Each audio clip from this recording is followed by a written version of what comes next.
Well, I'd like to share a personal journey around transformation for me today. So, as a lot of you know, I've mentioned before, I grew up unchurched, so no formal religion, nothing really like that. But my mom had a very strong Hindu training background, spiritual background, and she stayed connected to that. So she used to, I say this affectionately, drag us along to things in the morning, things that I wasn't necessarily super in touch with, but was very important to my mom. And my mom followed a spiritual teacher named Amaji. If you have heard of her, she's the hugging saint.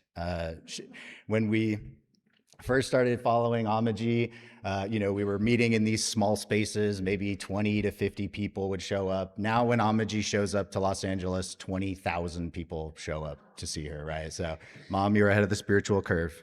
Give you credit for that one. But as part of the tradition in that path is oftentimes the guru or the teacher will give, especially to Westerners, a Hindi name. And so it was time for that in my path when I was, I don't know, 8 or 9 years old, something like that. And Amaji named me Shiva. I don't really remember a lot from that time and those experiences, but I do remember that, Shiva. And it kind of just went into a pocket of my memory somewhere, and I didn't really think too much about it.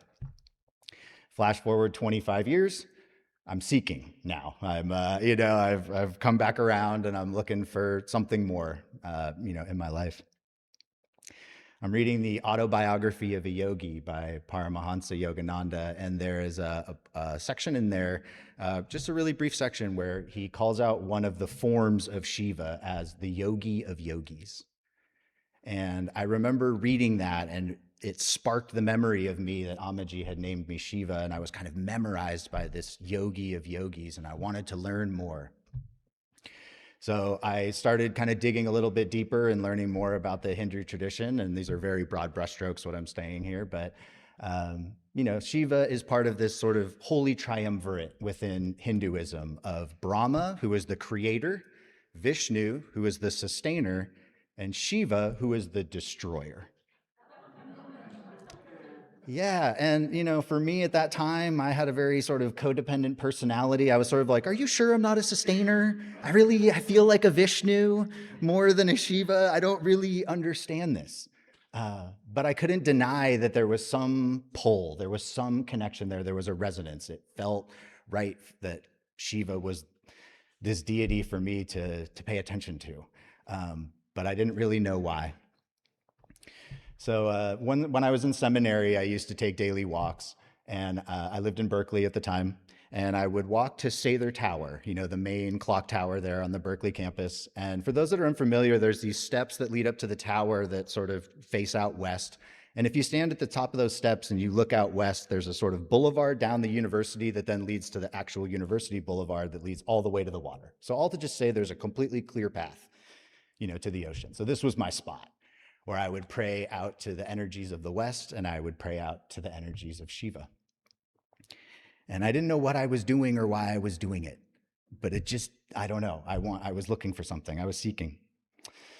So I kept praying out to Shiva every day, twice a day. And I just got one message every time, one message. See me in everything. See me in everything. The destroyer, see me in everything.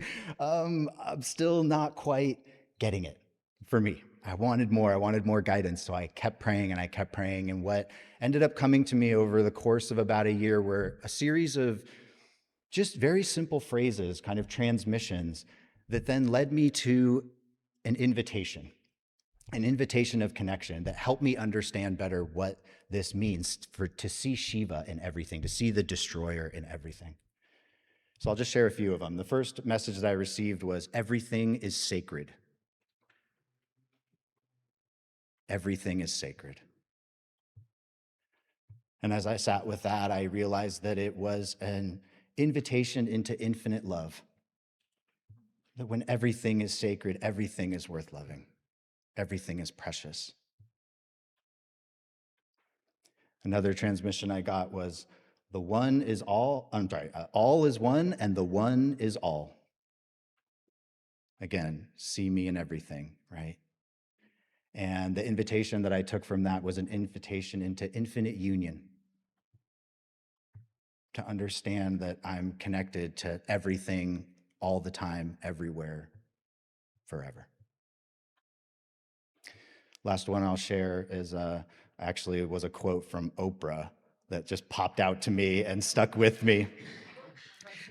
Yeah, and she talked about turning the wound into wisdom, turning spiritual wounds into wisdom. And the invitation that I pulled from that was an invitation into infinite invitation. My dad likes to say that Shiva is the destroyer of darkness. And in some ways, this invitation into infinite invitation is just sort of an acceptance of all that is coming and will be. So as I sat with all of this and I synthesized these invitations, they all were groovy enough. I still was kind of like, so, okay, this is all great. I'm loving it. I'm feeling warm and fuzzy. But what does it all mean? And what I've taken from it, I think, is that we all live in constant transition. We all live in constant transformation. That process never stops. Some of you may have heard of this kind of concept of liminal space, which is the idea that we sort of start in one place, we go through some kind of transformative experience, and then we end up in a second state after that.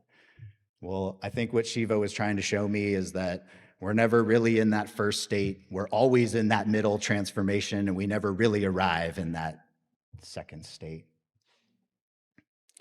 And this has been a super deep part of what eventually informed my call, which is this, and this is my invitation for all of you, which is knowing that we're all in this constant state of transition and transformation.